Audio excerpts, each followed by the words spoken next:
onde os sacerdotes se corrompem, aquela casta sacerdotal se corrompe, e toda a liderança do povo, os anciãos, também se corrompem, a ponto agora de fazer de uma promessa divina, produto da sua graça, para ser recebido pela graça da fé concedida aos homens, agora se torna numa religião fechada, trancada em si mesma, cercada por muros de legalidades, de exigências, de sorte então que o apóstolo Paulo, quando escreve aos Gálatas, ele procura desconstruir todos esses fundamentos.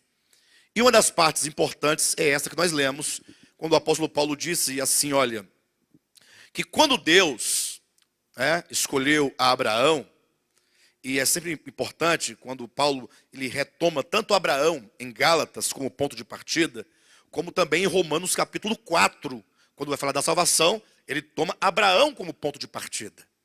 Então Abraão deve ser aquele para quem nós olhamos como sendo eu diria, um ponto intercessório entre dois povos, ou entre toda a humanidade. Talvez não seria bem um ponto intercessório, mas seria um link, um elo. Isso porque Abraão, ele é chamado por Deus, em razão da sua graça, da graça divina, e ele então recebe essa graça em razão da fé concedida no seu coração, quando ele ainda era o quê? Incircunciso. Ou seja, ele fazia parte, como diz no judaísmo, dos incircuncisos. Então, quando o judaísmo excluía os incircuncisos, por assim dizer, eles estavam excluindo a quem? A Abraão. Porque quando Abraão foi chamado, ele foi chamado sendo ainda um incircunciso. De sorte que somente posteriormente, no capítulo 17 de Gênesis, é que então Abraão, ele é circuncidado. Por isso que ele é o elo, porque ele une os incircuncisos e une os circuncisos. Por isso que Paulo vai dizer no capítulo 5 de Gálatas, ou salvo engano no capítulo 6, que a circuncisão, enquanto cerimônia, esse corte, essa marca terrena, física, no corpo exterior, ele diz que a circuncisão é nada, absolutamente nada. Ou seja, isso é lançar por terra algo muito grande do judaísmo.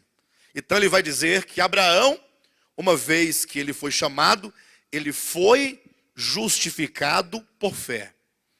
Aí ele diz, e havendo Deus previsto, no caso Deus não pode prever algo, porque ele é onipresente, é onisciente, é onipotente, é infinito, mas como que o texto dissesse, querendo Deus prever aos homens, por meio de Abraão, deixar profetizado, deixar o registro adiantado acerca do Evangelho, Deus então pré-anunciou o Evangelho a Abraão, dizendo, e aqui está, portanto, a base do Evangelho, que quando você falar de Evangelho, saiba que a palavra literalmente significa uma boa notícia.